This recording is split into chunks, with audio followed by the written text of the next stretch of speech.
And I was just like, God, if you're real, take away my anxiety and depression.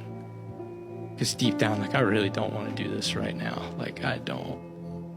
It was on Christmas, December 25th, 2020. I'll never forget the date. It was just buildup of anxiety and depression over the years. And I had had thoughts of taking my own life. But I felt like Christmas that day, interactions with friends and family that day just weren't the best. And I had struggled with feeling loved. And I was like, this is the most unloved I felt on like a day where you give gifts and it's like the season of giving. And I'm like, this isn't cool. And it's like, you have the thoughts of like, oh, maybe I'm going to do it, like contemplation. But I was like, this is the day where I'm going to do it. Like, I'm fed up and I'm just tired of feeling this way. I'm tired of feeling unloved. Maybe it's better if I'm not here. Maybe the anxiety and depression will go away. Like, I don't know. After we got done doing Christmas with our families or whatever, we came home. I just told my parents, I was like, yeah, I'm just going to go get Waffle House for a snack. But deep down, I was set. I had like letters to my family and stuff like that. And like, I had like a note with like password on my phone and just where stuff was, voice memos, like all this other stuff. And then my grandfather, he used to carry this knife called a hawk's bill knife. He had given one to me. My plan was just to take my life with that knife. And so I went to Waffle House to kind of get like my last meal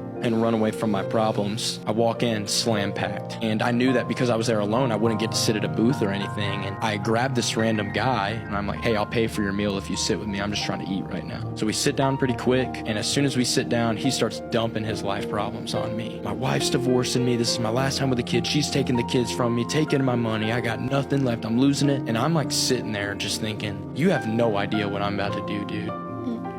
And you're complaining to me about your family situation and this and that. And I'm thinking like, I'm about to go home and make a decision that I can't revoke. That's what's going through my brain. I'm like weighed down. My eyelids just sagging, not because I'm tired, because I'm just... You think it's your last day? Yeah, it's just like, oh, this is really it. He's just talking. I'm hearing some, not hearing everything, just kind of in my own lane. And then I just hear him say, I love my wife. She doesn't feel the same about me. There's no growth in a relationship if the love isn't mutual. And when he said that, it was just like an arrow struck my heart.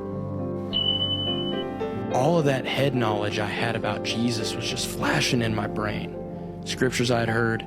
When I was growing up in church, I would memorize the verse of the week so I could get a prize out of the treasure box. All these scriptures I'd memorized when I was a little kid, flashing through my brain. The gospel finally making sense to me. All these things, just supernatural understanding of like who God is, because he said there's no growth in a relationship if the love isn't mutual.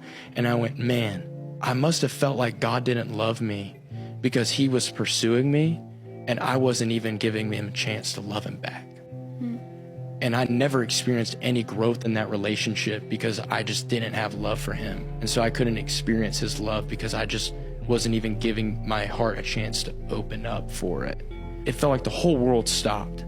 I've never felt this before. I literally feel the feeling I felt right now when I was sitting there, like just so real. Like I just like feel so bad. Like when people message me or like when people like talk to me in person, they say like, man, like I just want to like take my own life. Cause sometimes when people say that and sometimes people don't understand, but like, it's just real, so real feeling. After I have this moment, I kind of freak out because I've never felt anything like it. I've never experienced anything like it. So I just kind of like throw money on the counter, like to pay for the meal. And I just like walk out and he's freaking out. People are freaking out because they're like, this kid, this random guy, like blow up, like something happened. And I like went in my car and I was just like, God, if you're real, take away my anxiety and depression. Because deep down, like, I really don't want to do this right now. Like, I don't. And I was just like, if you're real, take away my anxiety and depression. And like, since that day, sitting here, no more anxiety or depression. And that was like my cracked door to just like get in the way of like, man, God, like, you gotta be real. And so instead of taking my life, I gave my life to somebody who wanted it.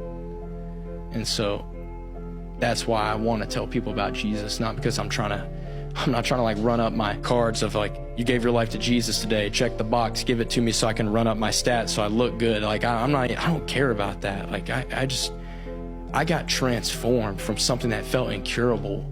And because of that, like I want to share that opportunity with people. That line you said was, I didn't want my life, so I gave it to someone that wanted it.